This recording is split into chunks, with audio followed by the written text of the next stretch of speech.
she was killed. The next stage of the Hillsborough law has been delayed by the government until next week, with more Sports Matt Scott. The delay comes after Labour MPs pushed back against moves to weaken the security service's duty of candour. Hi guys, welcome to the Shack. So I've had the S2200X now for a couple of weeks, and I thought I would do an initial sort of review of its features and a little bit on its performance. So when I first got this radio,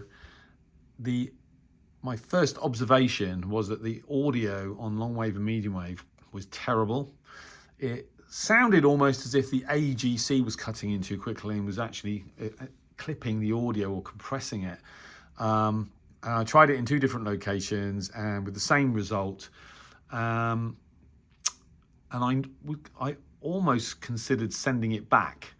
And then I decided to plug one of my Wellbrook loops into it, and everything changed. Thank goodness I did that.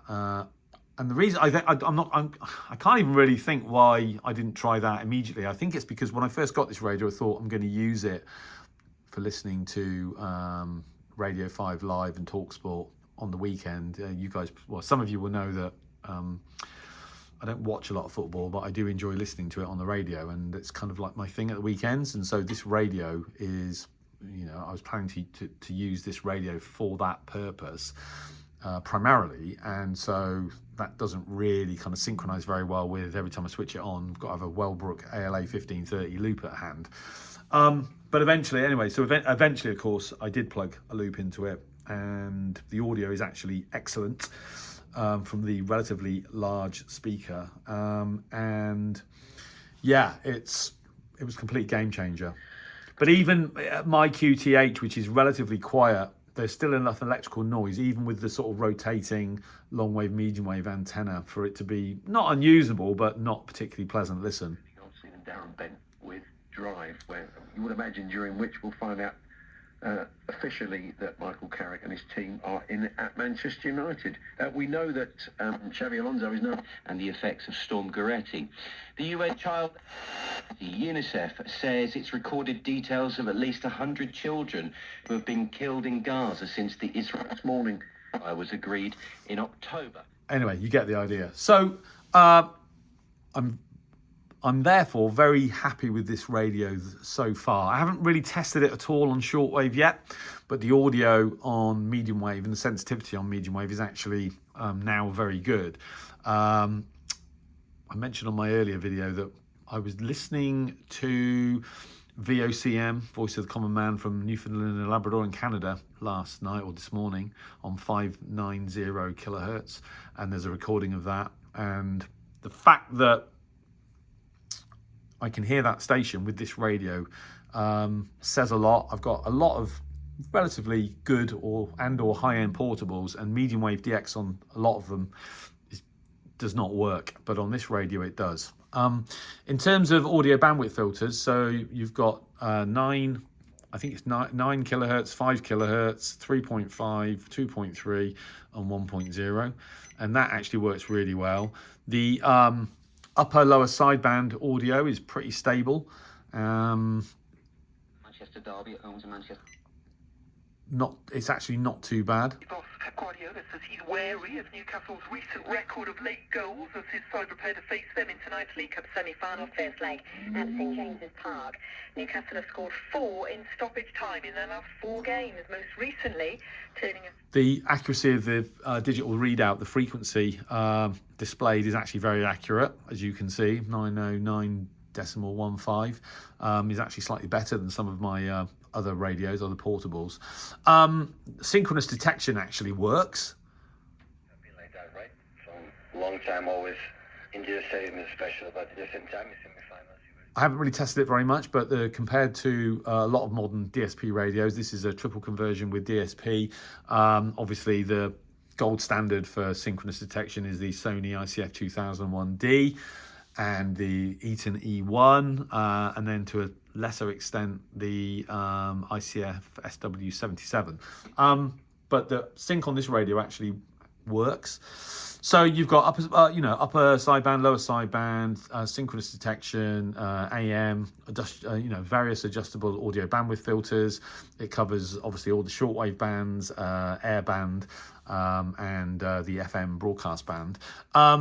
Adjustment of the audio is also assisted with the aid of a separate bass and treble controls. And Karen Wilson is trying to book his place in the... Which is a nice feature. Watching at London's Alexandra Palace. And the two-time Masters finalist Karen Wilson is taking on the exciting young Chinese star Sijia Wei, and it was Wilson. So they actually do something, and then we've got RF gain control, and you can switch it off, and it then operates automatically, or you can switch on and adjust it. Squelch and fine tuning. So what we've actually got here is a radio that's obviously functional, with good audio now, very good audio actually, stable audio on sideband, a synchronous detection circuit that actually works. There are various, I can't remember how many memories there are available, but more than you'd ever need. So I've actually got it in VM mode at the moment. So, and I've got a few stations plugged into it. Pakistan or Bangladesh with level 84877979 या फिर WhatsApp पे सकते हैं 074. It's match surely on tonight's day, Tuesday. Stuart's been in With the presidents of culture. I remember seeing this person back in the BBC Radio Wales. arena. I can't remember what year it was. I'll have a look at it. But I know. Absolutely. So That's West of Glenenberg.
And Berghead, BBC Radio Scotland.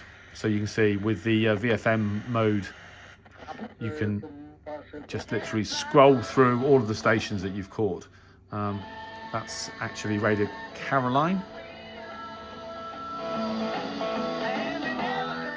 So at the moment, I've got the one of my Welbrook loops plugged into the radio via the rotatable long wave, medium wave antenna input.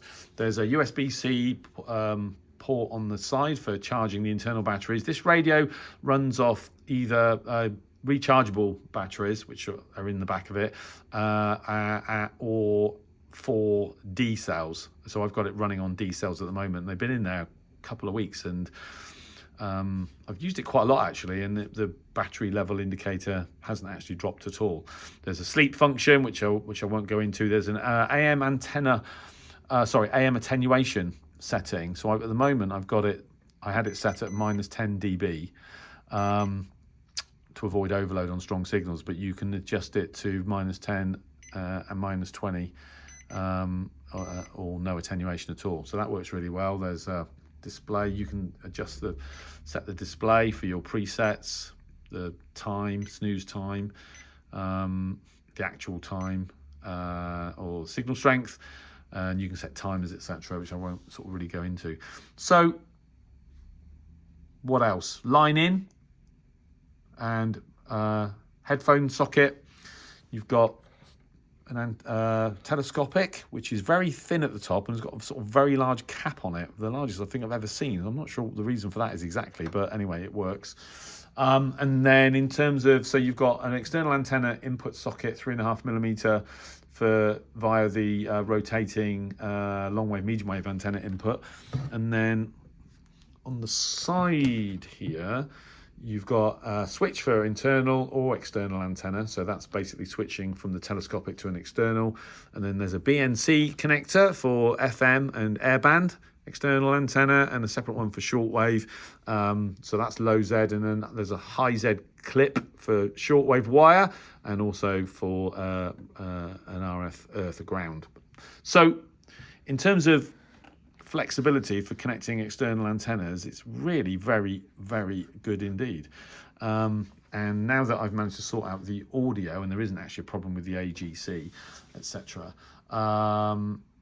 I'm really enjoying using this radio. So I've already got several videos, reception videos recorded using it, and I think there'll be a few more to come. But yeah, I was so disappointed when I got it out of the box, and and just had a quick tune around medium wave, and went over to long wave to BBC Radio 4 on 198 kilohertz. The audio was actually terrible. But yeah, thankfully it's resolved now. And this rotating AM antenna actually is actually pretty good. You can null electrical noise, E-field noise, using it inside the house. It works well enough to make listening to a medium wave station perfectly fine. It's nowhere near as good as plugging in obviously an external antenna, but you can improve the audio by nulling out the noise well enough to enjoy listening to the football as I do. It's got a little scale on here actually. In fact, if I disconnect the Wellbrook, that's the socket.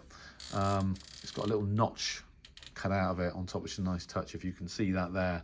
And then it's got a scale on here from 0, I'm guessing 0 to 180 degrees on both sides. So I guess you can make a note of the optimum reception versus the position of this antenna. But to be honest with you, I'm not really sure that's necessary, because once you've tuned a station in, you can just literally rotate this until you get a peak signal, minimum noise or whatever. It takes like a second or two, but it's a nice touch. So yeah, it's solid construction. Materials look pretty good. It's not very high end. It's obviously plastic. But these kind of handles on the front are obviously more for show. They're actually quite useful, and it's certainly robust. The quality of the switches and the rotary controls are nice. Overall, it feels like a nice radio. I don't think it's good value for money at over £300, if I'm honest with you, but it's kind of interesting enough that, in my opinion, it's worth buying. I don't know, I haven't checked whether the receiver in this radio is the same as the PL880 or the 990 or the H501X. I don't know whether it is or not. But with the antenna options, and particularly for me, being able to plug directly into the long wave, medium wave antenna is brilliant, because at the moment I'm doing a kind of review of what's left on medium wave, as a lot of you will know. So to be able to just basically plug a Wellbrook loop into there, well, both of them actually via my antenna jet RF splitter, and a switch between them, that's a really nice feature. As I said, I haven't tested it on shortwave yet, but I'm hoping for good things. But on medium wave, I recorded Portugal on medium wave on 3 different frequencies, and a really nice signal actually. So yeah, so far my experience of this radio has been great. And I guess the only other thing I've not mentioned is that you can adjust the step. So if you can set it so as that it steps up in the sort of standard, well, that's on VM. Let me just go back to VF. So yeah, the standard sort of 9 kilohertz steps, or you can reduce it down and it will step up in 1 kilohertz steps, etc. So quite like it in VM actually, because during the day there are only so many stations that you can physically hear. and you can just literally toggle through them using the fine tuning control actually, so which is a nice little touch. Signal strength meter works on stuff like Radio 5 Live and Radio 4. It's kind of full scale deflection, and so it's if you want to see the needle moving at all, you have to switch in the attenuator a little bit, yeah, overall doesn't really seem to suffer from overloading. I've certainly not really noticed it in terms of audio distortion, etc., or intermodulation or overmodulation. So in that respect, it seems capable of handling a large antenna, or or something like an active mag loop like the Wellbrook. And yeah, and with all those antenna options, yeah, it's just a great bit of kit. So there you go. So that's kind of basically it. I'll just show you the back quickly. So 4 D cells in there, 2 18650 rechargeable batteries in there, and then there's a line out here to an audio amplifier on the back, which I will never use, but you get the idea. So there you go. For a tabletop receiver, yeah, I don't like the price. I think it's too expensive, but it's interesting enough and has enough flexibility to basically make it worthwhile. So at the moment, I'm saying I would recommend the purchase of the Tecsun S2200X. It's a nice bit of kit. Anyway, I hope that was interesting and or useful. Thanks for watching. All the best, and 7-3.